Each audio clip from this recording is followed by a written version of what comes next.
Todos estão presentes, então, verificado qual o regimento de seus conselheiros e conselheiras, seu procurador, senhora secretária, verificado qual o regimentado nos termos 52 do Regimento Interno do Conselho de Recursos Tributários, declaro aberta a presente sessão virtual de julgamento. Esta sessão se regula pelo nosso regimento interno, 145 de 2017, e também pela portaria 158 de 2020, que disciplinou as sessões virtuais de julgamento. Gostaria de registrar a presença também do José Augusto Teixeira, presidente da 4ª Câmara de Julgamento. A doutora Lúcia Muniz também está aqui acompanhando esta sessão. Agradecer também a pontualidade de todos neste momento para iniciar nosso trabalho. Dando início aos trabalhos, a gente começa pelo expediente. Gostaria de indagar a todos os seus conselheiros se disseram a leitura da ata e se a ata está aprovada. Ata da sessão anterior, da 4ª sessão. Eu fiz as observações, passei para a Silvana, né? E eu acredito que sim, com aquelas observações. Só mesmo questões técnicas. Pronto, então, a gente vai incorporar as sugestões redacionais propostas pela doutora Neide e a ata está aprovada. Passando para a ordem do dia, iniciar com o processo.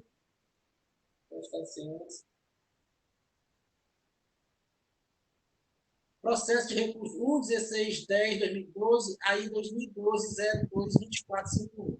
Recorrente, sendo julgamento de instância, recorrido Tubocone Indústria e Comércio e Embalagem Ireri Limitada.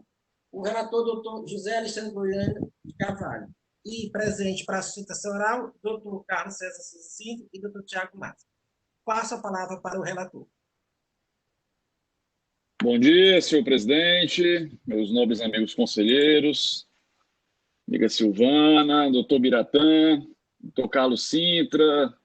Hoje temos aqui, além da doutora Lúcia, nobre prazer de estar aí com o nosso amigo Augusto, presidente da 4ª Câmara.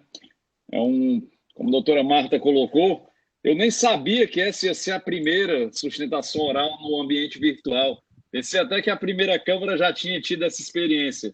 Então, para mim é um prazer redobrado, senhor presidente, estar participando desse momento histórico e com pessoas tão nobres aqui ao meu lado. Fico muito feliz com isso e muito agradecido ao CONAD por estar podendo ter essa experiência. Senhor presidente, diretamente ao processo, processo do auto de infração 2012-02451, dígito 9, recurso 1/1610/2012, recorrente célula de julgamento de primeira instância, recorrida Tubocone Indústria e Comércio de Embalagens Limitada. De pronto, o advogado da parte solicitou pela desnecessidade da leitura das peças defensórias do processo, né? Realmente é um processo que, desde a primeira instância, ele vem sendo bem debatido, teve uma perícia, e vou fazer aqui um breve relato dele. Peça inicial imputa à empresa em epígrafe o cometimento de infração à legislação tributária estadual, conforme relato que se transcreve a seguir. Omissão de receita identificada através de levantamento financeiro fiscal contábil. Após a análise das demonstrações contábeis, como também da documentação contábil da empresa em epígrafe, referente ao exercício fiscal de 2007, constatamos omissão de receita. Informações complementares foram anexadas, auto de infração pela infringência do artigo 92, parágrafo 8º da Lei 2.670, com imposição da penalidade do artigo 123, 3b da Lei 12.670, alterado pela Lei 13.418. Cobrança do ICMS em R$ 142.580,08 e multa no valor de R$ 251.611,91, totalizando R$ 394.191,99. A empresa foi intimada através do termo de intimação 2012-01508, com ciência em 19/1/2012, para auditoria fiscal, compreendendo o período de 1º de janeiro de 2007 a 31 de dezembro de 2007, apresentando todos os documentos fiscais que foram solicitados para essa fiscalização. auto de infração consciência através de AR em 13 de março de 2012, onde foi relatado que a empresa não comprovou, através de documentação hábil, o saldo em 31 de 12 de 2007 da conta empréstimos diversos, no valor de R$ 838.706,37. E pela ótica do fiscal, fica caracterizado uma omissão de receitas nos termos do inciso 2 do parágrafo 8º do artigo 92 da Lei 12.670, como já apontado. Todos os documentos foram devolvidos à parte. Em sua impugnação, a empresa, de forma bem clara, demonstrou que havia um equívoco relacionado ao fiscal não ter levado em consideração o saldo dessa conta de empréstimos do exercício anterior, do ano de 2006, né? Bem como os recursos que foram alocados nessa conta para o ano de 2007, foram oriundos de empréstimos realizados regularmente.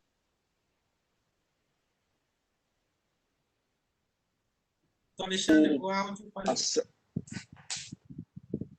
ouvindo, presidente? Sim, voltou agora. Pronto.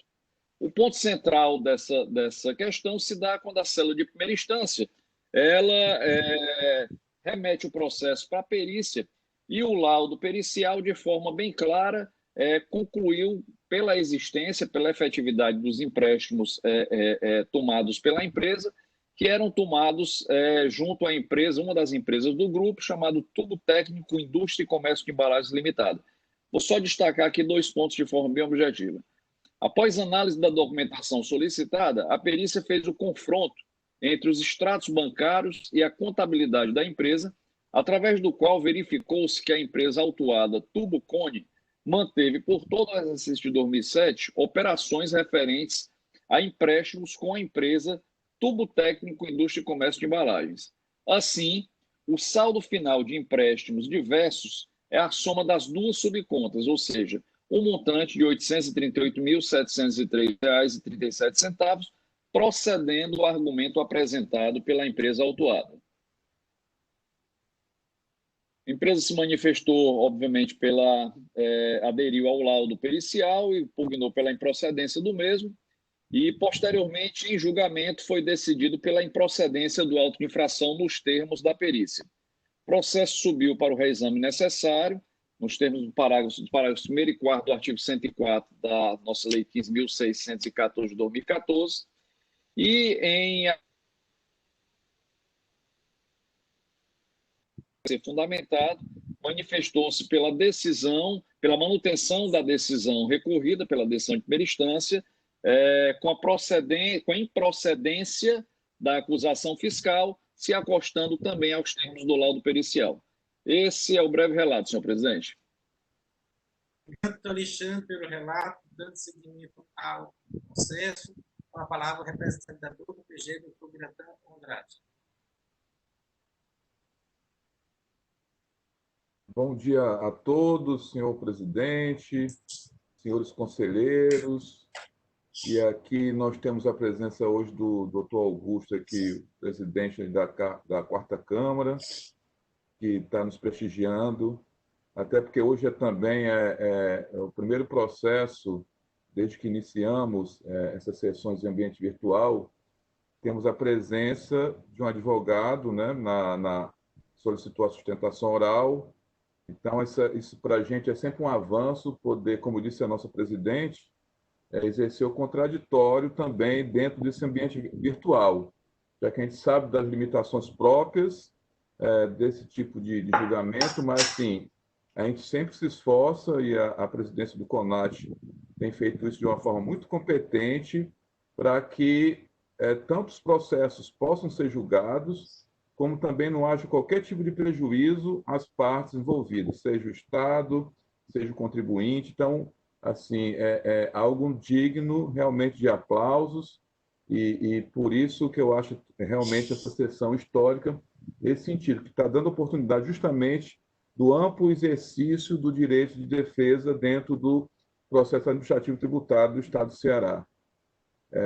E aí, nada melhor do que o doutor Carlos Sintra, que é uma referência, da Advocacia Tributária do Estado do Ceará para participar dessa primeira sessão, né? Bom, em relação ao processo, senhor presidente, senhores conselheiros, o relato do Dr. Goiana foi bem claro, objetivo, porque a atuação do julgador administrativo, da célula de perícia, foi muito bem realizada a partir do momento que, verificando as alegações do contribuinte em relação a seus empréstimos, tratou de verificar a veracidade do mesmo, já que, a princípio, me parece que o fiscal autuante, mesmo ciente dessa movimentação, dessa conta, empréstimo diverso, parece que não deu veracidade à mesma. A partir do momento que, mesmo tendo ciência, não contabilizou, não levou em conta para efeito da apuração da omissão, então, da conclusão que ele chegou de omissão. Feito isso, uma vez o advogado tendo alegado que essa conta empréstimo diverso deveria ser levada em consideração, que teria todos os elementos para poder demonstrar e comprovar isso, assim foi feito, né, a partir do confronto entre os extratos bancários e os lançamentos efetuados na contabilidade da empresa autuada, demonstrando, portanto, a consistência do saldo final da referida conta e a improcedência da acusação fiscal.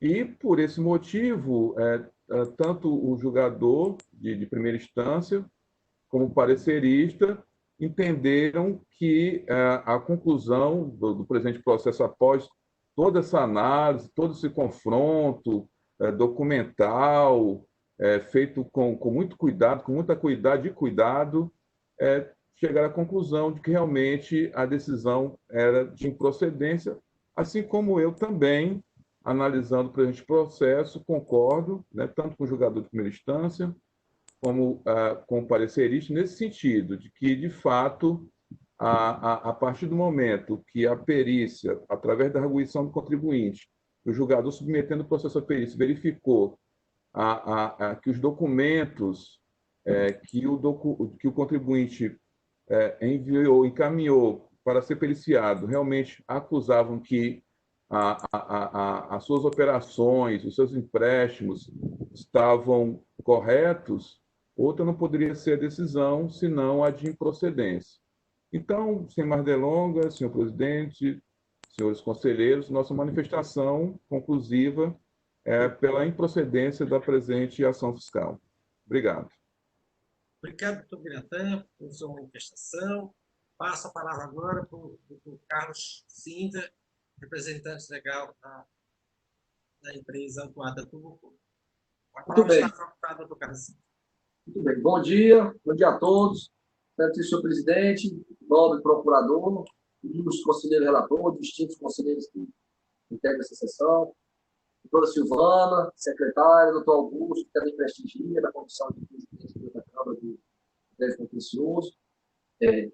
Antes de passar a fazer a sustentação, que vai ser brevíssimo, mas eu também quero registrar o nosso contentamento, não somente com o Thiago, que vai ter a oportunidade também de participar da sessão, mas eu quero dizer que nós estamos bastante honrados de poder participar desta primeira sessão com sustentação oral, certo?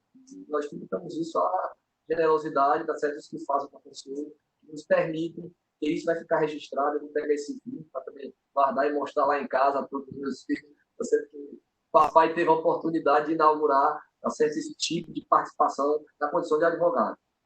Também quero enaltecer o que disse o doutor Biratã, o que disse a presidente, e não foi surpresa nenhuma para nós a iniciativa, tá certo, da presidência, no sentido de, na primeira oportunidade, já criar condições para que os processos voltassem com o curso normal. A gente sabe que isso é importante para o Estado, isso é importante para os contribuintes, tá certo? De modo que é digno de registro essa iniciativa essa que nós entendemos que é irreversível. Estava comentando aqui com o Thiago, nós temos certeza de que, mesmo com o retorno à normalidade, que ninguém sabe quando ocorrerá, mas essa possibilidade é algo que potencializará demais a atuação do fisco e a participação, inclusive, de alguns profissionais que não necessariamente sempre terão que se deslocar. Claro que isso deve ser objeto de futura regulamentação, disciplina, mas eu tenho para mim que a utilização de sessões virtuais é algo que poderá potencializar demais a atuação do contencioso, permitindo a participação de auditores, a participação de um perito, não necessariamente deverá se deslocar à sessão para prestar um outro esclarecimento. Então, eu tenho para mim que acerta mais uma vez o contencioso, a Secretaria da Fazenda, em criar esse tipo de sessão virtual, tá certo? Que, para mim, até o presente momento, está transcorrendo da melhor maneira possível. Quanto ao processo, eu vou ser objetivo, senhor presidente. Eu quero prestar só um esclarecimento, porque isso pode ser útil para outros processos. Pelo que nós dependemos da leitura da autuação, do auto de infração e das razões que a empresa nos disponibilizou, o equívoco que houve, segundo a empresa, é que o auditor deixou de atentar que o saldo final apontado nesse exercício, na conta de empréstimo, ele, na verdade, representava algo que for acumulado no início do ano, o que significa dizer que no exercício anterior houve alguns empréstimos e no exercício fiscalizado houve outros empréstimos. E aí o auditor, acidentalmente, deixou de atentar que o total do empréstimo que apresentava no final do exercício não tinha sido obtido totalmente naquele ano, que na verdade ele vinha já com o anterior. E aí, quando ele cotejou a documentação do empréstimo somente naquele exercício, ele identificou a diferença. Ele disse, olha, você está dizendo que no final do ano você está devendo 800 mil. E eu vi, a partir dos extratos, que só houve movimentação que justifique 400. Significa dizer que esses outros 400, o auditor supôs que houve, que ele simulara a oferta de empréstimo para resolver um problema de caixa. E no curso da defesa e a perícia, houve a oportunidade da empresa demonstrar exatamente que não, que no exercício anterior fora solicitado um empréstimo e que ele levou esse empréstimo para o exercício seguinte, que ele não quitou no fim do exercício anterior. Então, foi apresentada documentação vasta comprovando isso, de sorte que parece-nos que não pode permanecer dúvida acerca da improcedência.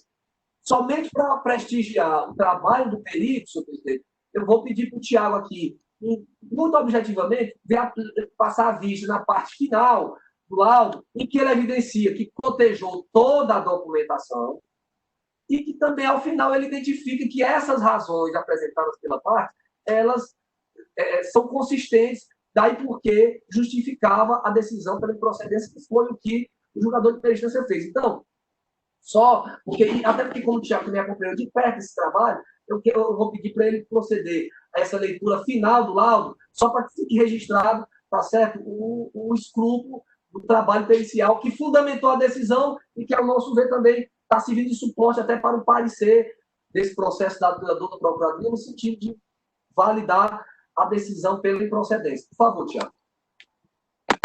Bom dia a todos. De forma bastante sucinta, não sei se todos os conselheiros tiveram oportunidade de ter acesso ao laudo, mas o perito ele assim conclui. Assim, o saldo final de empréstimos diversos é a soma das duas subcontas, ou seja, montante de R$ 838.706,37, procedendo o argumento apresentado pela empresa autuada. Essas são as nossas razões. Vamos aguardar, então, o julgamento da Igreja Segunda Câmara.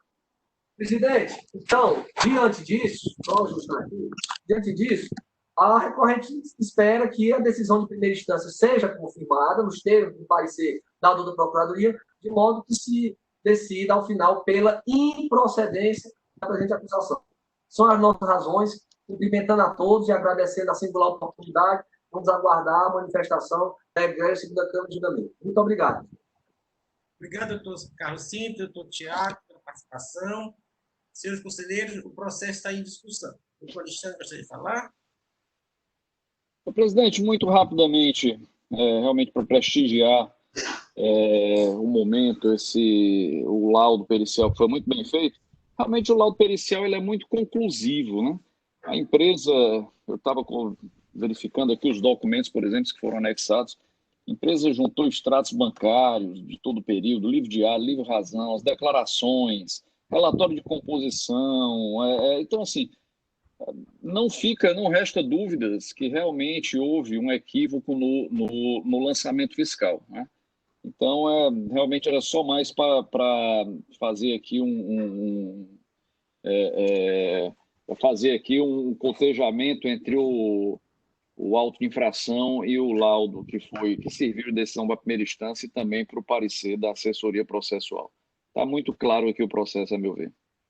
Obrigado, doutor Alexandre. Doutor Leilson liberou o microfone. Deseja falar, doutor Leilson? Presidente, também no sentido de prestigiar aqui a presença do doutor Carlos Sintra nessa sustentação oral e fazer alguns comentários da leitura que eu fiz de todo o processo, desde o balanço, fiz uma pequena análise do balanço e também da movimentação que foi realizada, que consta aí no laudo pericial. Eu acho que o que chamou a atenção do autuante foi o fato da empresa e seu balanço apresentar patrimônio líquido negativo, né? Aquela equação que o ativo é igual à soma do passivo com o patrimônio líquido. No caso do balanço da empresa, se inverteu. Houve um passivo a descoberto e isso está constatado lá no balanço. Então, a soma do ativo mais o passivo a descoberto é que ficou igual ao passivo, também conhecido como patrimônio líquido negativo, né? Quando a soma dos bens e direitos não superam, aliás, não superam o total das obrigações. As obrigações são maiores que a soma dos bens e direitos. De fato, isso é uma situação que pode chamar a atenção de um auditor quando a realização da auditoria fiscal, mas é uma situação perfeitamente possível, né? A empresa pode passar em determinado exercício por algum problema de ordem de vendas, de receitas, sei lá, de operacionalidade, que faça com que, naquele exercício, o seu balanço patrimonial apresente um patrimônio líquido negativo. Efetivamente, pode ser isso. Então, e o valor do patrimônio líquido negativo, do passivo a descoberta, em torno de R$ 983 mil, é muito próximo do valor daquela conta empréstimos diversos, que é 830 e poucos mil reais. Talvez tenha sido isso que tenha chamado a atenção do auditor. E como não consta nos autos a tratativa que houve entre o auditor e a empresa durante o procedimento fiscal, se ele não tem nenhum termo de intimação nesse sentido, de verificar que a empresa apresentasse alguma explicação para o fato, etc. Então, talvez ele tenha partido, ou então só foi apresentado pela empresa o balanço patrimonial para comprovar que realmente existia empréstimos, etc. E ele tomou a decisão de fazer a autuação decorrente, com certeza, influenciado por esse aspecto do patrimônio líquido negativo, né? De 900 e poucos mil reais.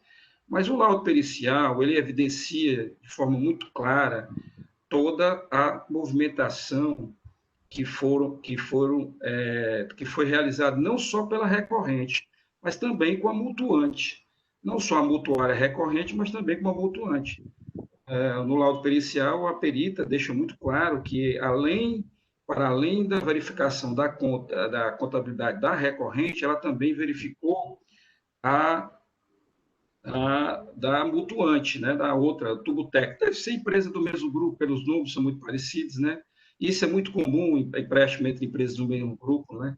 Então, assim, eu vejo que... E também a própria empresa fez provas junto com os extratos bancários, que esses extratos bancários foram cotejados tanto na contabilidade da mutuante como da mutuária recorrente, ou seja, não há nenhum elemento aqui que possa identificar que tenha ocorrido esse passivo fictício. Todos os elementos trazidos aos autos constam efetivamente como comprovação de que a empresa realmente movimentou a conta empréstimo e, ao final do mês, ficou com saldo lá decorrente da toda a movimentação do saldo inicial com os pagamentos, recebimentos nessa conta ao longo do exercício. São essas considerações, presidente, a serem feitas. Obrigado, doutor Leilson, muito boa, uma aula de contabilidade para todos nós, muito bom. Indago os senhores conselheiros que querem mais uma discussão ou estão aptos a votar o presente processo. Votar. Então, já que todos estão aptos, vou colocar em votação. Doutor Alexandre Bueno, como vota no presente processo? Senhor presidente, voto pelo conhecimento do reexame necessário para negar provimento e confirmar a decisão absolutória da primeira instância. Doutor Wander Uchoa. Com o relator, senhor presidente. Doutor Marcos Mota. Relator, presidente. Doutor Leilson. Presidente, com o relator, mas só tenho uma dúvida se é negar-lhe provimento ou dar-lhe provimento. Dá provimento ao reexame para reformar a decisão de primeira instância, não é assim? Não foi improcedência. Não, é improcedência. Não, é negar. Procedência. É improcedência. É negar provimento que está confirmando. O laudo pericial foi antes do primeiro julgamento. Negar provimento. Então, é pela improcedência, doutor Leilson. Isso? É, com o relator. Doutor Elineide. Com o relator. Doutor Henrique. Com o relator, presidente. Concluída a votação, passo a anunciar o voto. A segunda Câmara de Julgamento do Conselho de Recursos Tributados decide, por unanimidade dos votos, declarar a improcedência do lançamento nos termos da decisão singular, conforme parecer da consultoria adotado pelo representante da dona PGE. Esta é a decisão. Dando prosseguimento à nossa pauta do dia, passamos para o segundo processo, cujo número é 1.17.3.2013, AI 2013-05567. Recorrente seja recorrido por Banco Indústria e Comércio e Embalagem, EPP. Relator doutor Wander Araújo Magalhães Uchoa. Registrar que continuam presentes na instituição o doutor Carlos Cinto e o doutor Tiago Matos. Com a palavra, o conselheiro relator. Bem, renovando o meu bom dia a todos, gostaria sim hoje de cumprimentá-los de maneira mais minudente, os nossos conselheiros, companheiros de luta diária aqui, de sempre aprendizado, senhores presidentes, presidente Franzé, presidente José Augusto, a nossa querida secretária, ilustre doutor Biratã, sempre nos brindando com seus conhecimentos. Queria também aqui cumprimentar o professor Sintra, que é sempre uma alegria ver e ouvir. E, embora não nos conheçamos pessoalmente, gostaria de cumprimentar o doutor Tiago, e pelo nome, creio que seja filho de um grande amigo meu, onde que já tive a oportunidade de trabalhar em vários locais, desde a minha adolescência em banco, até também em escritório de advocacia em geral. Então, cumprimentando a todos, passo aqui ao nosso relato. Eu já gostaria de fazer uma observação inicial, que esse nosso processo, ele guarda extrema semelhança com o primeiro já julgado, com pequenas alterações. E eu gostaria só de fazer a ressalva nessas alterações e, claro, me deixando aqui à disposição tanto da Procuradoria quanto do advogado da autuada e dos demais conselheiros, se quiserem que eu tire alguma dúvida que, porventura, permaneça. Aqui no nosso processo 1713 de 2013, a mesma empresa autuada do primeiro processo, só que aqui se refere ao período de 2008, mas a infração é a mesma, omissão de receita identificada através de levantamento financeiro fiscal contábil. Após a análise nos livros e documentos fiscais da empresa, constatamos, através da demonstração de entradas e saídas de caixa, DESC da planilha fiscal, uma omissão de receitas no montante de R$ 406.520,28. Foi apresentado pela empresa autuada toda a documentação, ela foi também em extrema diligência, apresentou todos os livros fiscais, tanto da empresa autuada quanto da empresa mutuante, ou seja, para comprovar que realmente houve operação de empréstimo, tanto entre sócios quanto entre outra empresa, turbo técnico, de maneira que, antes de proceder o julgamento de primeira instância, fora feito um laudo pericial, e aqui, nesse processo, o laudo pericial concluiu por ainda permanecer uma pequena diferença de saldo negativo. no processo aqui remanesceu uma diferença de R$ 46.175,21. Destes, 38.667 seriam referente a operações tributadas pelo ICMS, que foi o valor que serviu de base de cálculo para que o julgador de primeira instância proferisse decisão de parcial procedência. Então, a parcial procedência na primeira instância foi com a base de cálculo de 38.667 e ele utilizou o mesmo saldo que chegou a perita. A empresa, também de maneira diligente, já efetuou, inclusive, o pagamento desse valor. Já pagou, inclusive, o pagamento desse valor. O processo, então, sobe para o reexame necessário, vai para a célula de assessoria processual tributária e, pelas mesmas razões do julgamento de primeira instância, né, acatando o laudo pericial, opina pelo conhecimento do reexame necessário para negar o provimento, mantendo, né, confirmando a decisão de parcial procedência da primeira instância. Senhor presidente, é esse o relato. Fico à disposição aqui dos colegas. Obrigado, doutor Wander, pelo seu relato. Passo a palavra agora ao representante do Estado, doutor Miratã Andrade. Obrigado, presidente. Renovando aqui meu cumprimento a todos. De fato, guarda muita similaridade com o processo anterior. E, assim, como o relato ele foi bem claro, bem objetivo, não deixando margens à dúvida, porque, basicamente, ele se baseia num laudo pericial que, analisando as informações prestadas pelo contribuinte, constatou a regularidade de empréstimos, e aí eu vou fazer só menção a esse aspecto, de forma bem objetiva. O que de fato aconteceu? Com base nos elementos de prova trazidos na peça impugnatória, o julgador singular realizou o exame pericial, onde foi feita a análise conjunta dos livros contábeis e dos extratos bancários, justamente para verificar a veracidade das alegações da empresa. E no laudo de folhas 135 a 139, a perícia responde aos quesitos formulados pelo julgador, confirmando, esse que é o aspecto aí a ser considerado, o recebimento dos valores obtidos a título de empréstimos no montante de R$ 494.574,75 no exercício de 2008. E assim retifica o valor atinente ao pagamento dos empréstimos contraídos e de outras despesas financeiras, que somada resultaram o desembolso de R$ 232.432,21. É feito, então, o ajuste, e mesmo assim a DESC ainda apresenta uma pequena diferença em relação ao montante inicialmente apresentado, mas ainda remanesce uma diferença negativa no valor de R$ 46.175,21.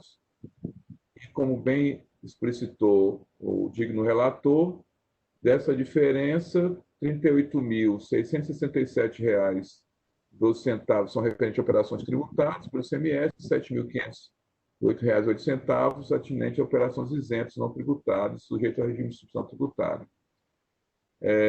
Então, diante da forma como atuou a perícia, nós não temos assim, nenhuma retificação a fazer no sentido de discordar, né? Acho que a perícia ela foi bem objetiva, bem clara, trabalhou de uma forma competente. Então, nós nos manifestamos aqui pela parcial procedência do feito. Haja vista que há ainda uma diferença aqui, que, inclusive, segundo o relato, já foi até paga, né? Houve a quitação desse valor. E, nesse caso, naturalmente, o advogado da parte vai estar aqui para defender esses valores que foram pagos, né? Porque, assim, a partir do momento que você paga, você abdica da defesa em outros aspectos, mas você pode defender a permanência da decisão singular, que eu creio seja esse o objetivo da participação do nobre causídico na sessão de hoje, sustentar a permanência do julgamento singular, até porque ele fez o pagamento conforme esse julgamento monocrático. Então, são essas considerações, senhor presidente, senhores conselheiros. Obrigado, Biratã, pela manifestação. Passa a palavra agora para o representante da empresa, doutor Carlos Sinta e doutor Tiago Matos. Excelentíssimo presidente, nobre procurador, ilustre conselheiro relator, doutor Wanda, distintos conselheiros presentes, senhora secretária, doutor Augusto. Relativamente a esse processo, como muito bem contou o relator, o que foi confirmado pelo doutor Biratã, o processo guarda uma aproximação com o processo anterior. O auditor constatou no levantamento que ele fez a existência de uma suposta diferença decorrente da não comprovação da realização de alguns empréstimos que possivelmente a empresa teria realizado no curso do exercício fiscalizado. Quando nós fomos contatados para fazer a defesa, nós, desde logo, dissemos à companhia que ela deveria disponibilizar a documentação, tá certo, que prestasse, associado a comprovar a efetiva realização desses empréstimos. Ela nos disponibilizou, se estava tendo dificuldade de localizar a totalidade da documentação. Chegou até a dizer que algum desses valores, como eram valores menores, tá certo, talvez ela não tivesse isso via extrato bancário. Nós, desde logo, salientamos que isso poderia trazer alguma dificuldade no que diz respeito a comprometer o eventual êxito total da nossa atuação. Foi realizada a perícia, tá certo? A empresa constou a documentação justificando a realização da perícia, e a perícia, ao final, tá certo? Constatou, como muito bem disse aqui o doutor Biratã, que ainda havia um saldo remanescente não comprovado desses empréstimos. E em face disso, essa notícia da perícia fez com que o julgador de primeira instância decidisse pela parcial procedência. Tão logo nós recebemos o laudo, convocamos a companhia disse que, de fato, não estava conseguindo juntar a documentação para infirmar esse saldo. E aí, diante disso, parece que não houve nenhuma manifestação do laudo em face disso, e também, por ocasião da decisão de primeira instância, nós, de maneira responsável, convocamos a empresa e dissemos, olha, não adianta você postergar a regularização disso, você vai perder o desconto que você está tendo, que é um desconto interessante na multa, tá certo? E nós não temos como levar nenhum outro aspecto, que é uma matéria que não vai discutir direito, é uma matéria fácil. E aí, em face disso, o Tiago está localizando aqui no processo, mas houve sim o pagamento do valor tal como decidiu a primeira instância. Então, diante folhas 231, só para... Pronto, o doutor Wanda já está de maneira muito diligente, já apontando. Então, em face disso, que a recorrente entende que deve ser mantido o teor do laudo pericial, que foi confirmado pela decisão de primeira instância, de modo que se decida pela parcial procedência do laudo de infração, confirmando a decisão de primeira instância. E aí, presidente, eu só não sei, aí eu confesso que não me recordo qual o critério que as câmaras do contencioso têm utilizado, quando ocorre o pagamento, para saber se já se decide pela extinção ou se isso é realizado no momento posterior. Ao encerrar, eu queria só passar aqui para o Tiago, não sei se ele quer confirmar alguma coisa também em relação ao processo. Não, o doutor Sinta antecipou já as razões. Doutor Wanda, eu gostaria só de agradecer o registro do prefeito. Bom, é um prazer enorme. Grande abraço. Muito bem. Então, senhor presidente, em face, eu não sei se o doutor Wanda tem o mesmo gosto futebolístico do pai dele. Eu espero que o doutor Wanda seja muito bom na advocacia e em termos futebolísticos, ele seja melhor ainda. Mas se ele for melhor do que como ele é advogado, ele não vai ter o mesmo gosto, não. Eu quero dizer que... Não, com certeza não. Então você entende muito de futebol também, além de ser um grande advogado de futebol. Presidente, em face, isso aqui foi só para quebrar o gelo, presidente, mas em face das razões que nós apontamos e considerando também a manifestação da dor da Procuradoria, a quem eu também quero render aqui todas as minhas homenagens, doutor Biratã, você tem uma postura muito responsável, muito cautelosa, na condução aí dos pareceres, das manifestações dele, e aí eu quero aproveitar o ensejo para reiterar os meus mais sinceros reconhecimentos dessa atuação dele no contencioso. Mas, em súmula, nós entendemos que deve ser mantida a decisão de primeira instância pela parcial procedência e, caso o contencioso tenha portado dessa maneira, que a contínuo se decida pela extinção do processo em face do pagamento que consta as folhas aqui o doutor Wander reportou-se minutos atrás. São as nossas razões, mais uma vez agradecendo peoradamente pela oportunidade, que para nós é muito importante, é singular, mas nos resta apenas aguardar a manifestação da Egrégia, segunda Câmara de Julgamento. Muito obrigado, doutor. Obrigado, doutor Carlos Sintra e doutor Tiago também pela participação. O processo está em discussão. Doutor Carlos Sintra, só me informe antes. Como teve algum problema nas intimações, uma época de diferença, a gente não está declarando extinção, porque quando for intimado, o próprio sistema CAF faz o encontro de contas, ele diz está pago total e está extinto, tá certo? Então, nem está colocando registro, porque já em outros momentos já foi colocado na decisão, aí quando foi intimado, tinha um resíduo, uma diferença, aí criou um certo imbróglio administrativo. Então, por conta disso, ninguém não está registrando essa extinção do processo.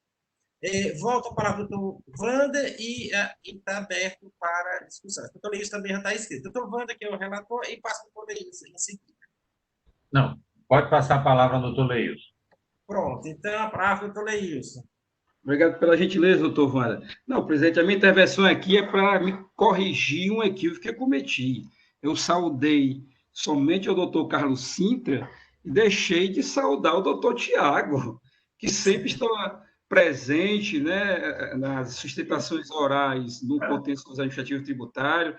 Ele que é um estudioso na matéria tributária, traz pontos de interrogações para que a gente elabore mais os nossos argumentos, sempre incisivo. Disso, presidente, eu só queria citar aqui e parabenizar a esta sessão por ter trazido dois expoentes máximos aqui da nossa advocacia tributária do Estado do Ceará. Doutor Tiago, eu corrijo o equívoco que eu cometi no início. Muito obrigado, doutor Leilson. Presidente, no mais, aí, eu só tenho fazer uma consideração ao doutor Carlos Sintra com relação a essa questão de declarar a extinção, até porque a decisão de primeira instância, ela diz que uma parte é de tributada e outra parte é de não tributada, né? Então, tem que ver como é que foi isso feito, o pagamento, né? Porque pode ser que tenha pago só a parte tributada e não tenha pago a parte não tributada, que fica a multa, resta a multa, né? Então, assim, eu acho que não dá para a gente, de início, extinguir o feito, não. Doutor Leilson. Doutor Alexandre queria falar também? Não, senhor presidente, só na esteira, doutor Leilson também, cometi o equívoco também, porque não tinha visto ainda o nosso amigo Tiago também, de mandar um grande abraço para ele. Satisfação. Alexandre, obrigado. Então, presidente, a mesma observação também, porque eu não tinha visualizado o doutor Tiago, né? Aí, assim, estava o doutor Carlos Sintra. Aí depois, quando a manifestação do doutor Carlos Sintra, logo depois ele concedeu a palavra ao doutor Tiago. Aí já tinha passado a oportunidade de me manifestar, por isso que eu não tinha feito menção, eu aproveito para fazê-lo agora. Com muito prestígio. Muito obrigado. Um abraço. Bom final de semana. Obrigado, doutor Biratã. Então, senhores, conselheiros e conselheiras, o processo está pronto para ser votado? Estão aptos a votar? Então, vou colher o voto do conselheiro relator, doutor Wander, como vota? Senhor presidente, eu voto por conhecer o reexame necessário, negar-lhe provimento, mantendo a decisão de parcial procedência da primeira instância. É como voto. Doutor Marcos Mota, como vota? Com o relator, presidente. Doutor Leilson? Sigo o relator, presidente. Doutor Elineide? Com o relator, senhor presidente.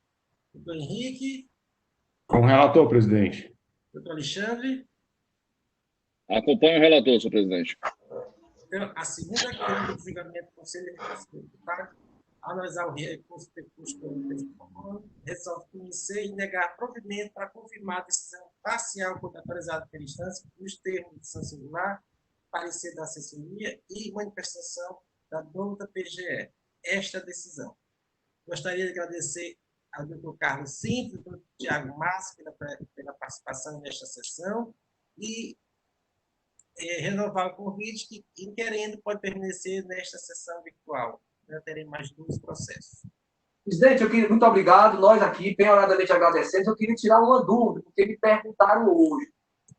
Essas sessões continuam sendo franqueadas ao público em geral. Por que eu estou dizendo isso? Porque um aluno, esses dias, eu disse que ia fazer, e ele perguntou, professor, é pública? Pode passar o link? Não pode passar o link? Eu queria só que, se possível, o amigo esclarecesse. E eu antecipo que nós gostaríamos de prestigiar. Nós vamos ainda assistir o próximo processo, eu pelo menos, mas por volta de umas 10, nós vamos ter que nos ausentar, porque o Tiago vai ter que resolver um assunto aqui do escritório e eu tenho um compromisso externo. Mas nós vamos prestigiar sim. Eu queria saber se essa questão pode divulgar, ou se isso fica posteriormente para eles acessarem. Por favor, presidente.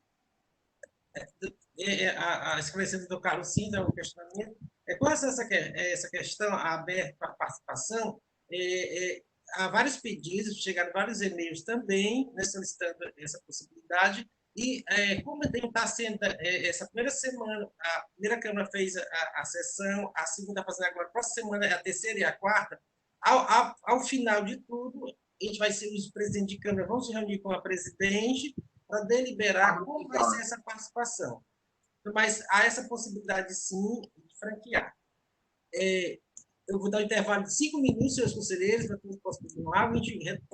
Às 9h40, 41, retornamos à nossa sessão. Só um pequeno intervalo. Obrigado.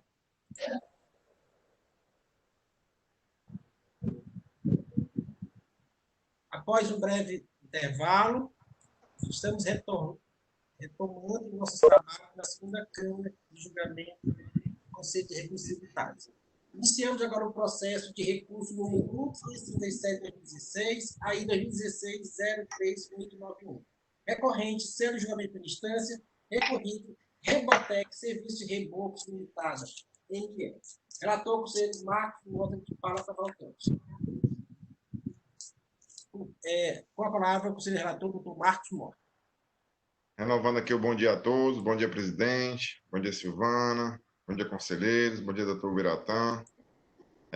Aqui o processo da Rebotec se trata do seguinte: o agente do fisco acusa o recorrente por falta de recolhimento do diferencial entre as alíquotas interna e interestadual, não recolhendo o ICMS diferencial de alíquota no período de janeiro de 2015, infringindo os artigos 73, 74, 589 a 593 do Decreto 24.569/97, e aplica a penalidade prevista no artigo 123, 1D, da Lei 12.670, alterado para a Lei 13.418, de 2003.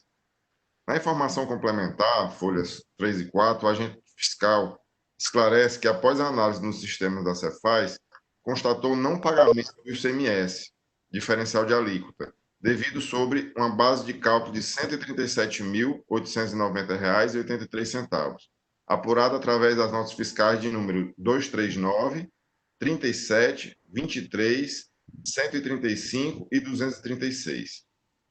O contribuinte apresentou defesa tempestiva nas folhas 15 a 19, aduzindo o seguinte: que, conforme o CNPJ, este se trata de uma pessoa jurídica prestadora de serviços na área de construção civil, especificamente no acabamento de obras, aplicando reboco nas paredes e realizando a limpeza no final da obra, que, consequentemente, é tributada pelo ISS e não pelo ICMS, posto que não comercializa qualquer tipo de mercadoria. Que a impugnante estava deslocando 2 de suas máquinas para o Piauí a fim de atender a um contrato obtido naquele estado, destacando que, após o término do serviço, as máquinas voltariam à sede da empresa, ainda que, no momento em que foi fiscalizado na fronteira, foi-lhe requerido apenas que comprovasse a aquisição das referidas máquinas. Que, na referida fiscalização de fronteira, o impugnante apresentou, além de notas fiscais de aquisição das 2 máquinas que levava, as notas de aquisição de todo o maquinário que possui, ou seja, as notas fiscais de número 239, 37, 23, 135 e 236, todas do mesmo fornecedor, a saber, JM Munhoz Eireli, pessoa jurídica de direito privado, optante pelo Simples Nacional.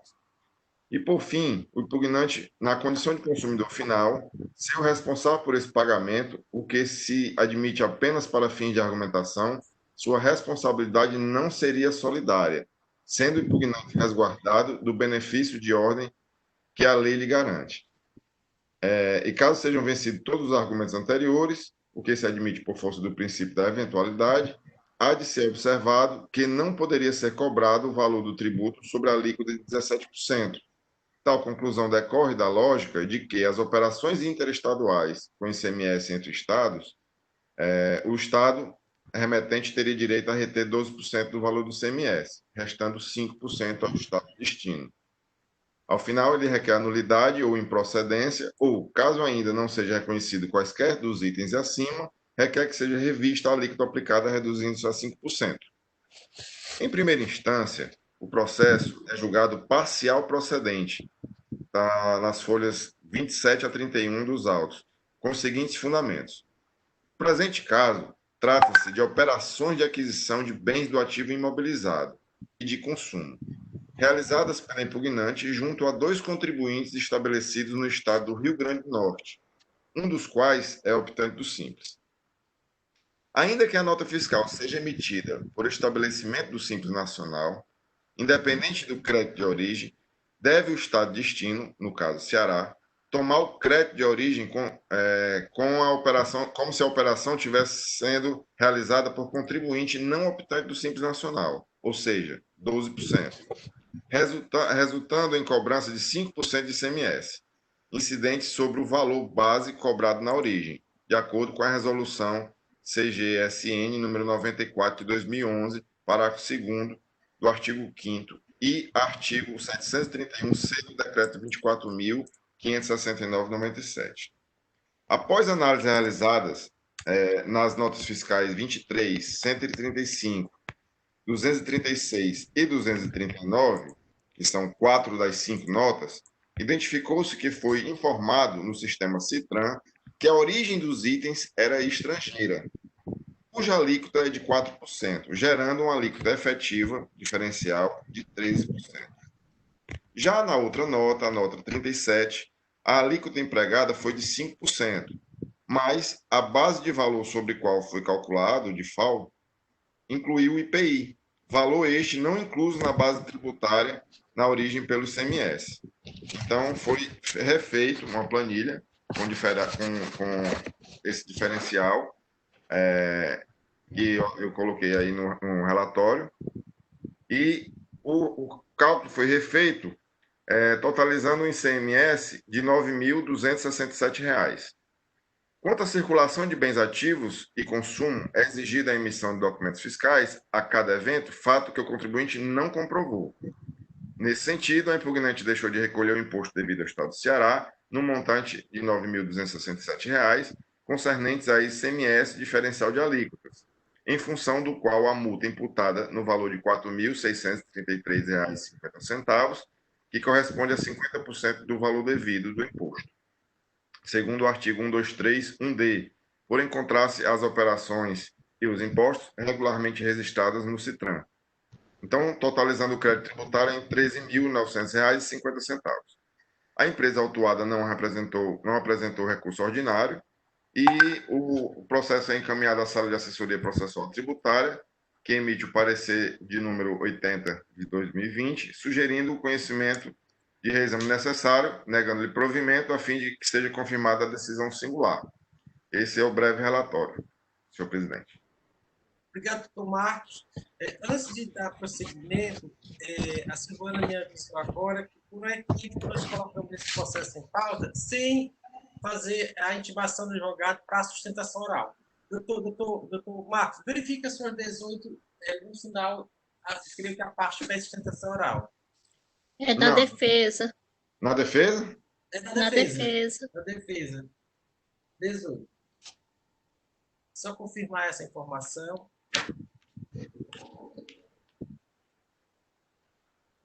Só um segundo, porque eu não impresso. A defesa ela é bem grande, eu não tinha impresso. Vou pegar aqui. 318 sobre... Tem o pedido, né? Estou vendo aqui. Tem um pedido aqui ao final, senhor presidente. Havendo pedido e para não ser legal, porque essa é a regra de defesa, essa presidência retira o processo de pauta para que seja feita a ativação do advogado e retornar na próxima. Certo? Eu peço desculpas a todos aqui pelo equívoco, mas temos que assegurar a parte a ampla defesa e o contraditório inerentes ao processo administrativo. Senhor presidente, desculpe. Eu também peço desculpas por observado. É que isso acontece. Porque foi na defesa, eu nem não prestei atenção. Dentro do Biratã deve tomar essa providência? PGE concorda, né? Sim, presidente. Como sempre, prestigiando o direito à ampla defesa, embora a parte não tenha reiterado no seu pedido de recurso, no seu recurso, mas, assim, é sempre bom prestigiar, já que está consignado na impugnação, né? Eu concordo, sim. Eu creio que ele não conseguiu, não, porque ele subiu por recurso oficial, reexame necessário. Então, ele não veio, né? Eu acho que perfeito. Mais uma razão, inclusive, para ser sobre o Estado. Isso. E o advogado que se explicou é um advogado que realmente, quando ele pede, ele vem independente, mas ele participa dessa sessão. Então, retirado de pauta o processo para fim de ativação de advogado para fim de sustentação oral. Então, encerrado este processo, passamos para o processo seguinte. O processo seguinte é o processo de recurso 1447/2017, aí 2016-2286. Recorrente, sendo julgamento de primeira instância, recorrido Farias Vila Ronca Limitada. Doutor Leilson Oliveira Cunha, quem está a palavra.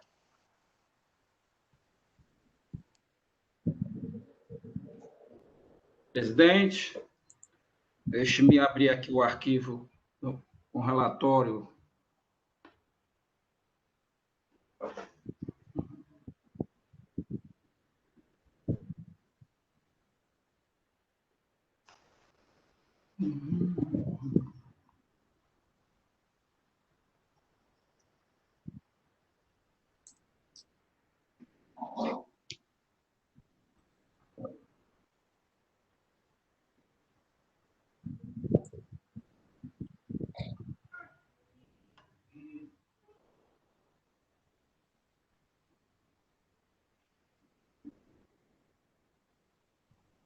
O Word está abrindo aqui, presidente. Só um minuto. Tranquilo, doutor Leilson.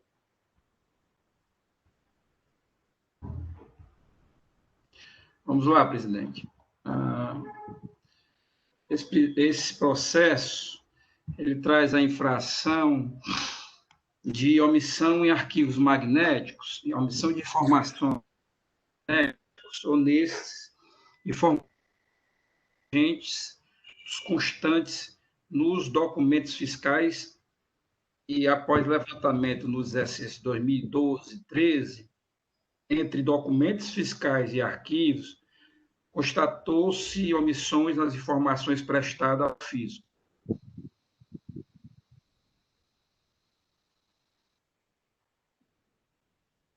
De informações prestadas ao fisco e pede para que se adentre na informação complementar, onde ele melhor explicita a autuação. Vamos lá.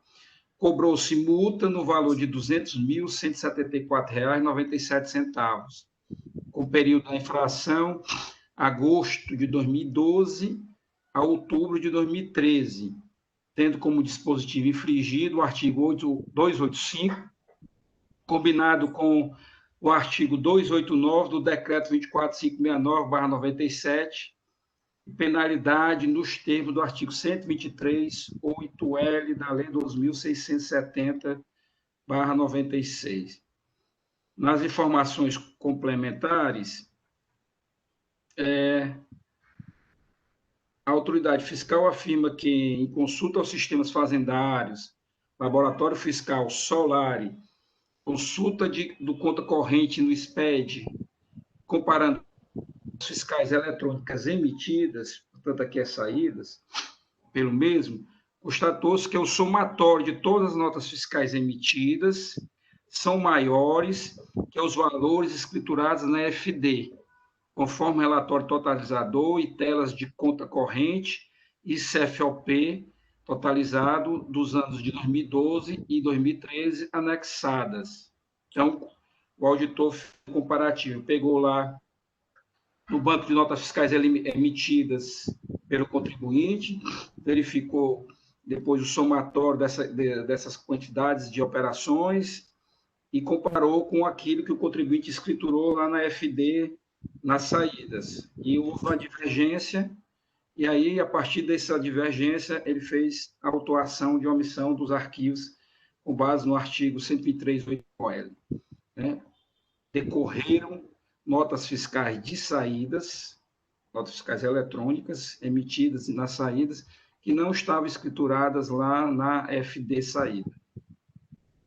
Bom, ele, se referindo ao levantamento fiscal, ele expõe que levantou somente as notas fiscais válidas emitidas, ou seja, Código de Processamento 100, realizando a exclusão das que foram canceladas, né? O Código de Processamento 101, utilizando assim, no preenchimento do relatório totalizador, somente as notas fiscais com o Código 100, né, que são notas fiscais válidas.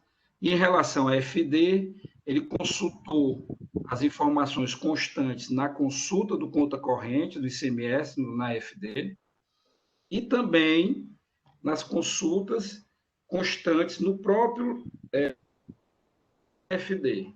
Né? Então, ele pegou, para além do conta corrente, ele também foi lá no próprio livro de saída dentro da FD e verificou essa escrituração dessas notas, né?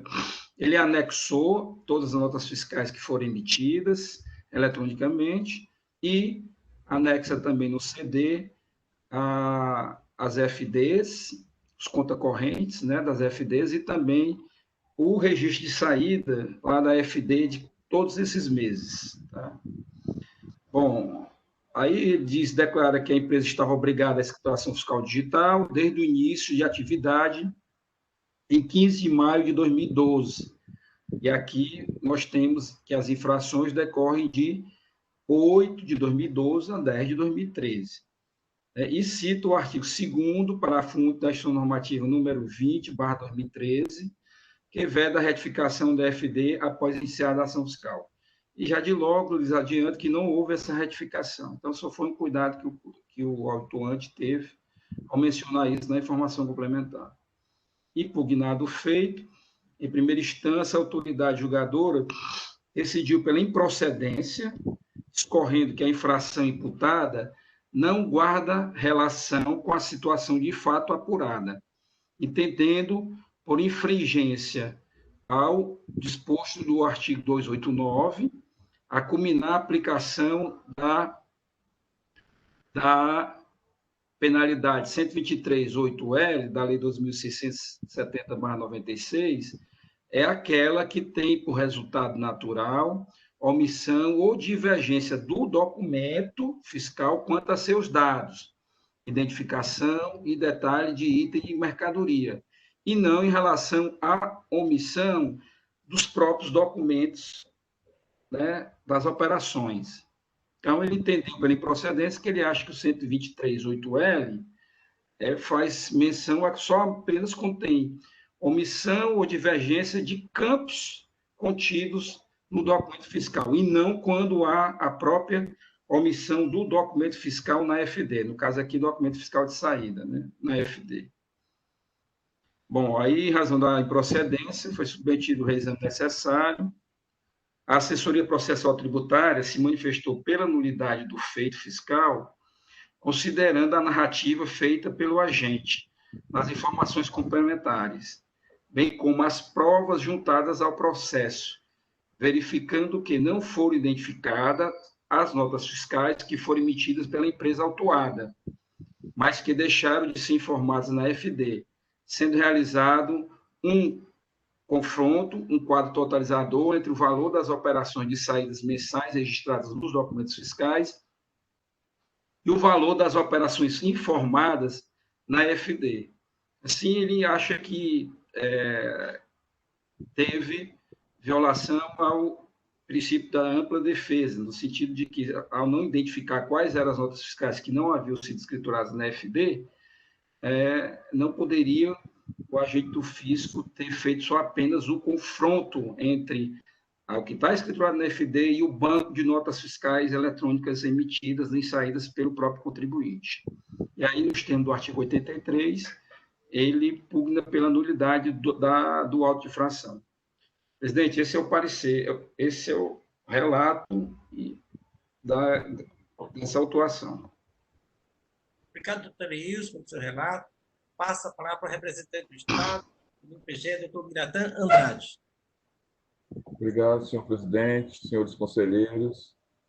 Bom, como aí relatado, o julgamento de primeira instância é pela nulidade ou improcedência, doutor Lito? Improcedência. Improcedência, né? Pronto. E o parecer é pela nulidade.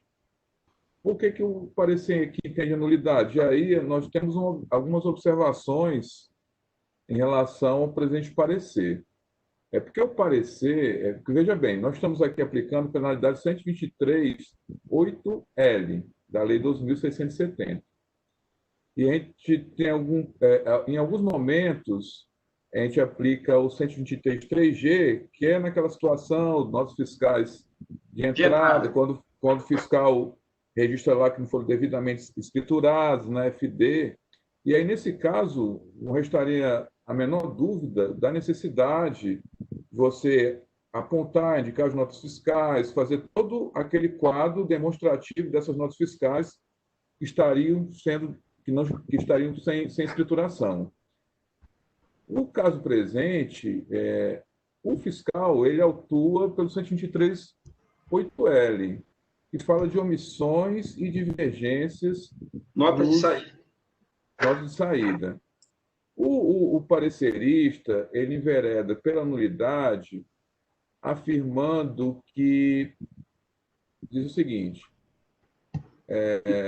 segundo o relato contido nas informações complementares ao auto de infração, o ilícito fiscal denunciado foi constatado a partir do confronto entre as informações constantes no SPED, FD e as notas fiscais eletrônicas emitidas pela autuada, havendo divergência entre ambas no que se refere ao valor das operações de saída, visto que o somatório de todas as notas fiscais emitidas no período fiscalizado era superior aos valores escriturados na FD. Então, aí já há uma identificação clara desse somatório feito pelo agente fiscal, demonstrando aí essa divergência, né? Então, conforme relatório totalizador e telas de conta corrente e CFOP totalizado de 2012 e 2013.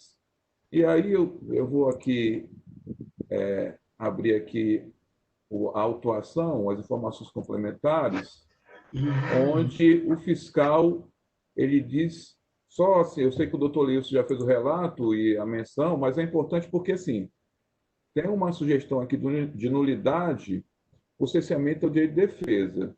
E nós temos que analisar até que ponto realmente houve esse cerceamento e até que ponto há a impossibilidade de se aplicar a penalidade sugerida pelo agente fiscal atuante do 123.8L. Então, o que diz aqui as informações complementares? Primeiro fala aqui da consulta feita no laboratório fiscal e dizendo o seguinte,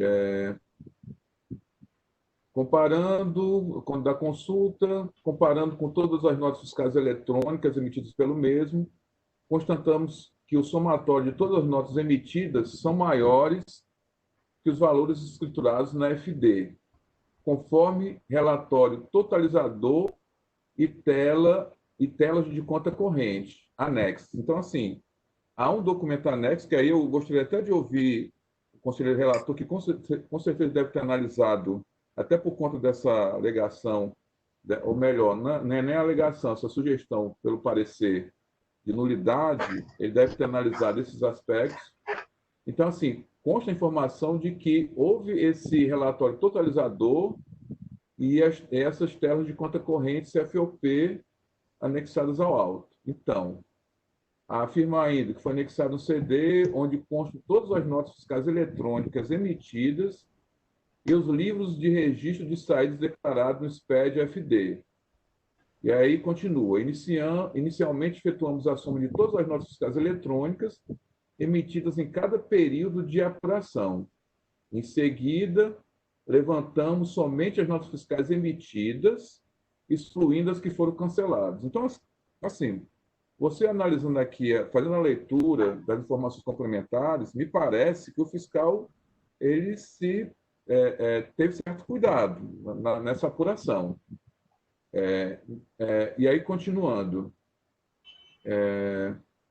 Em seguida, isso aqui eu acabei de ler. Em seguida, levantamos somente as notas fiscais emitidas, excluindo as que foram canceladas.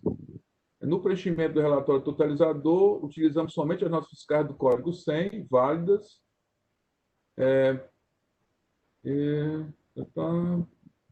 Bom, enfim, o que eu quero dizer com isso? Por que eu fiz a leitura aqui das informações complementares? Porque a manifestação da assessoria, ela fala de uma nulidade tendo em vista um cerceamento ao direito de defesa, já que o fiscal não teria identificado essas notas fiscais de saída. Então, assim, primeiro, nós estamos aqui diante de uma autuação por omissão ou divergência.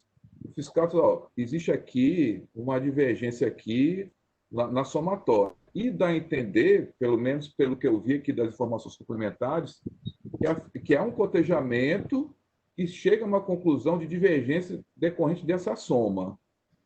Então, assim, até que ponto realmente houve esse cerceamento de defesa da parte? E aí, daí porque é imprescindível ouvir o relator, o doutor Leilson, acerca desse fato, para que a gente possa, no caso, confirmar ou não essa manifestação da assessoria. Que, a princípio, eu vejo aqui, diante do dispositivo invocado, de divergência, a possibilidade, sim, de confirmar a autuação fiscal. Mas antes, senhor presidente, eu gostaria de ouvir o relator em relação a esses aspectos. Por hora, seriam suas considerações, senhor presidente. Obrigado, doutor Natan. Devolvo a palavra para o conselheiro relator, doutor Leilson, e os demais conselheiros que desejarem se manifestar, sinalizem para eu indicar a ordem aqui de fala de cada um. Doutor Leilson, com a palavra. Presidente, só um minutinho, eu estou procurando aqui um dispositivo. E aí, com esse dispositivo, eu acho que eu respondo a indagação feita pela Procuradoria. De fato, eu também não vi aí a questão do cerceamento do direito de defesa, não. Primeiro porque a própria empresa foi que forneceu esses dados que foram comparados, que foram confrontados. Primeiro, ela fornece o banco das notas fiscais eletrônicas emitidas, notas fiscais saídas emitidas. Né? E segundo, ela fornece a sua escrituração fiscal digital. Ou seja, quando da escrituração fiscal digital, a mesma, ela não registra todos os documentos fiscais que eram necessários, que eram de obrigação dela escriturá-las, quem está cometendo a infração é a própria empresa. Né? Ela sabe o que é que tinha emitido e sabe qual era a obrigação dela da escrituração.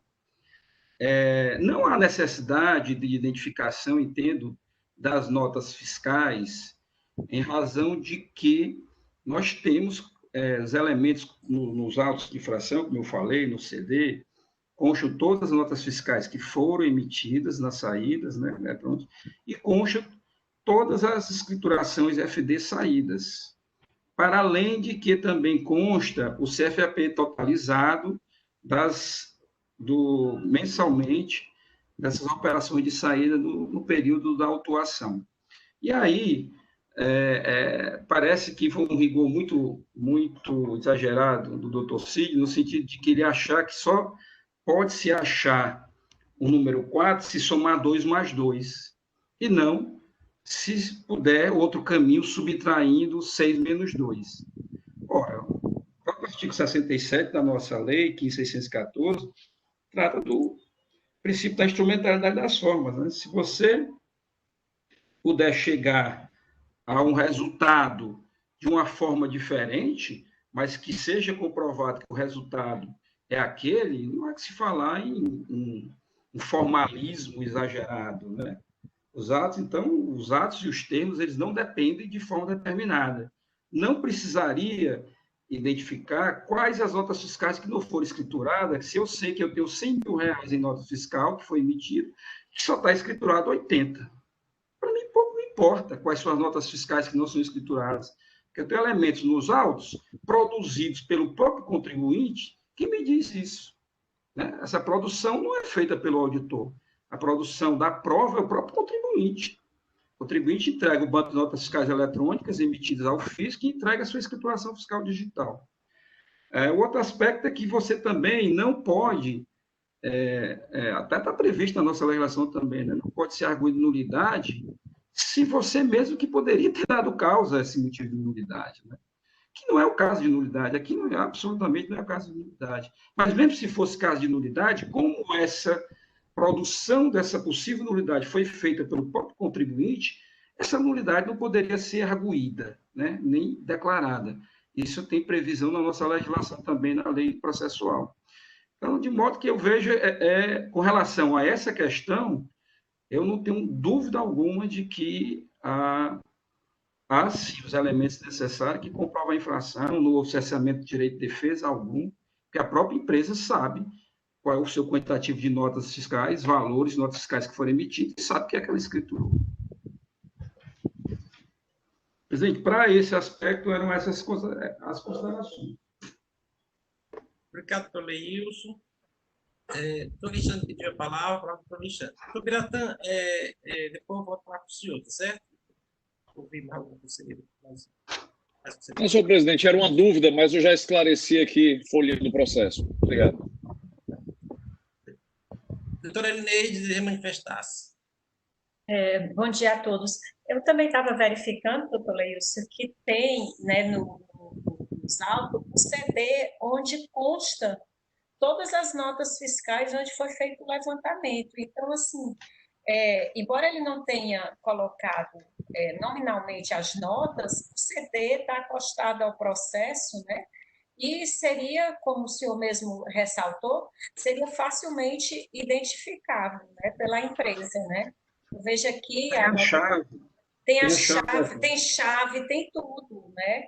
E tem o totalizador, né, no final, dizendo os valores e o que foi apresentado, né? Então, essa nulidade, eu acredito que foi um rigor muito grande.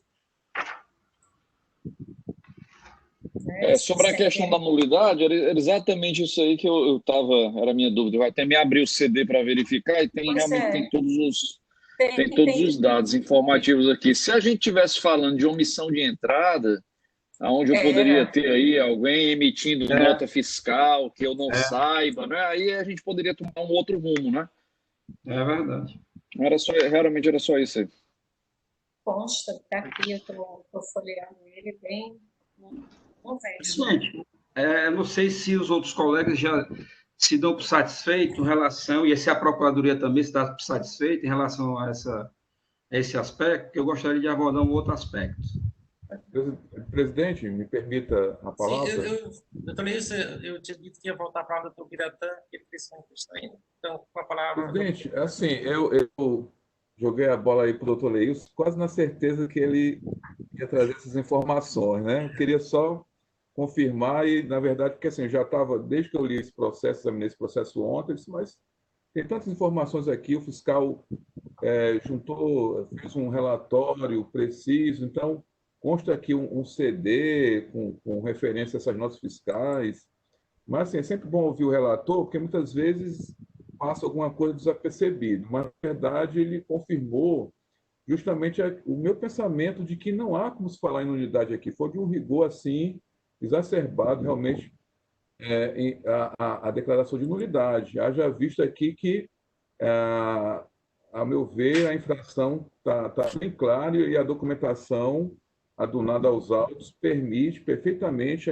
a empresa ter plena ciência do que está sendo acusado e ter toda a documentação disponível para, eventualmente, impugnar, contestar, enfim. Então, por isso, nós aqui discordamos dessa sugestão de nulidade do parecer do Dr. Sidney e afastamos, nesse caso, essa nulidade. Então, nesse primeiro momento, porque parece que o doutor Leus ainda tem algumas observações, mas em relação a esse aspecto, nós discordamos, senhor presidente.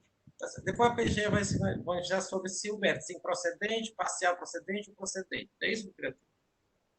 Sim. Pronto. Então, eu vou voltar para o doutor Leilson. Presidente, é só com relação ao cálculo da multa. Como decorreu a alteração legislativa, ou a infração foi feita antes da 16258/2017, e o auditor aplicou 5%, que era a previsão da época. Eu fiz aqui uma planilha, eu posso ver se eu consigo colocar para os senhores verem. Onde eu calculei. Compartilhar a planilha, doutor Leilson. Isso que eu vou ver aqui se eu acerto esse negócio. Vamos lá. O senhor abre a planilha logo primeiro. Eu abri a planilha, eu vou ver se eu. Aí volta para o sistema e no share está em inglês. Deixa eu ver aqui. Essa setinha. Pronto, deu certo aqui, pronto. Compartilhamento, vamos ver se ele foi. Chegou? Está chegando. Pronto, está chegando, doutor Leilson, muito bem. Pronto. Bom, se vocês observarem aí, né, eu peguei e calculei qual era a diferença entre o total da nota fiscal emitida no mês e o que estava escriturado na FD saída, calculou-se a diferença. Aí eu apliquei a multa pela nova lei 16.258 de 2%, tá, o valor ao lado, e quanto é que seria a multa de 1.000 FIIs, que ela limita a 1.000 FIIs. Ali também ao lado. Então, em alguns casos vão se manter o valor em FIIs e em outros o valor da multa, claro, naquilo que for melhor para o contribuinte. Então, em 2012, o valor fica em R$ 7.121,29, e em 2013, o valor fica R$ 20.178,16. Então, o auto que era 200 e poucos mil reais passa para R$ 27.300 aproximado. Aí eu estou colocando para vocês os cálculos que eu fiz. Muito bom. Perfeito, doutor Luiz, perfeito. Todos compreenderem bem o cálculo. Qualquer dúvida aí, vocês me perguntem que... Mas então, a composição, a multa é calculada em cima da diferença, tá? Que é o que não foi escriturado, né? Exatamente, em cima da diferença. A diferença e tem as 1.000 FIIs. Então, calculando as multas e as UFIs, você tem esse modelo aí. Então, doutor Leilson, é pela parcial procedência da aplicação da lei nova, né? Doutor Leilson. Então, volta para com base nessa planilha aqui, nessas planilhas aqui. Presidente, senhores conselheiros, assim, essa planilha aqui está bem elucidativa.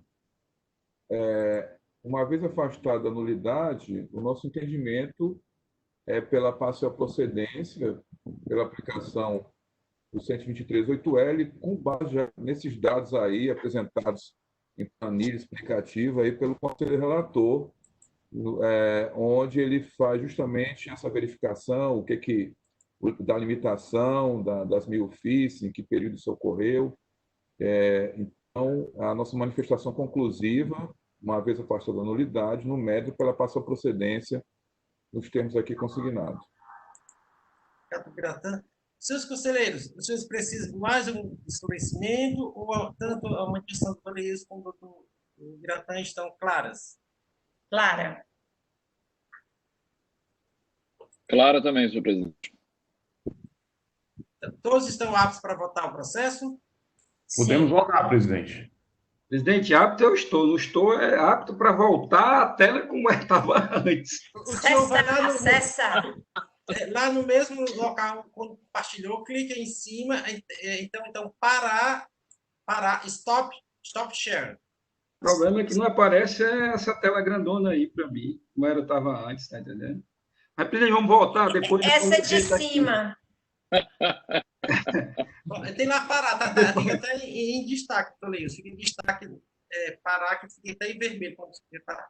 Pois bem, depois solucionamos essa questão técnica. Então, vamos voltar, presidente, vamos voltar.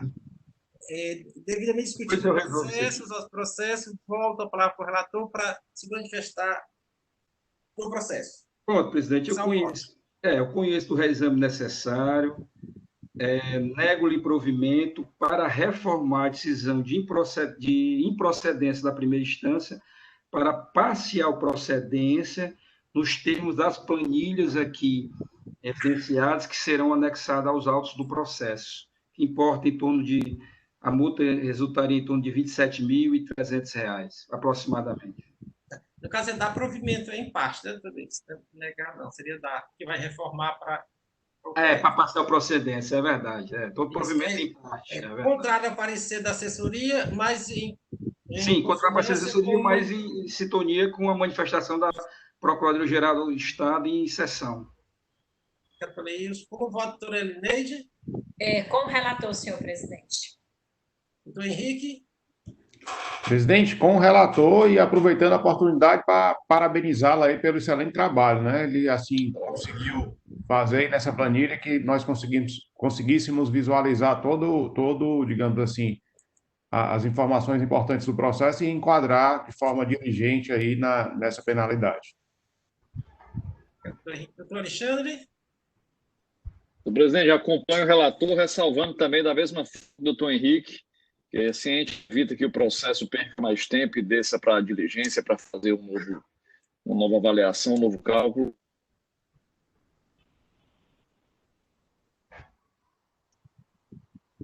Acho que dele parou, doutor. Então, com o relator, né, doutor? Com o relator, senhor presidente. Doutor Wanda? Senhor presidente, acompanho o relator e também acompanho os cumprimentos que foram dados aí. Doutor Marcos? Acompanho o relator, presidente. Concluída a votação, então a segunda Câmara do Conselho de Recursos Tributários, por unanimidade de votos, conhece o recurso da provimento em parte para reformar a decisão absolutória da instância e decidir pela parcial procedência do lançamento. Contrariamente ao parecer da assessoria processuária, mas em consonância com a manifestação verbal oral do representante da outra PGE. Esta é a decisão. Senhores conselheiros, está encerrada a ordem do expediente do dia.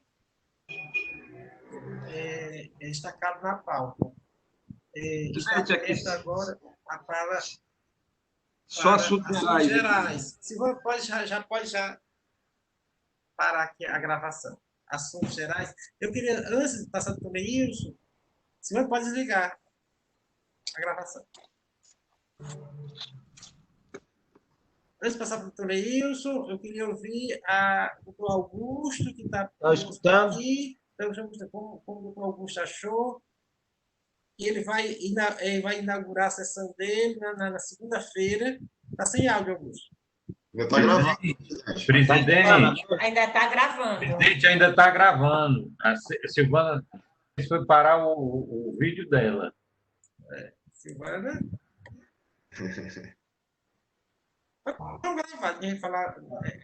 Bom, presidente, só agradecer aí pela participação, muito satisfeito com os debates e a honra de participar dessa sessão com as pessoas, cada um melhor do que o outro. Agradeço aí o doutor Piratã, o Carlos Sintra, que foi o nosso primeiro advogado aqui a debater. Nós também vamos ter uma sessão com o advogado de Recife, certo?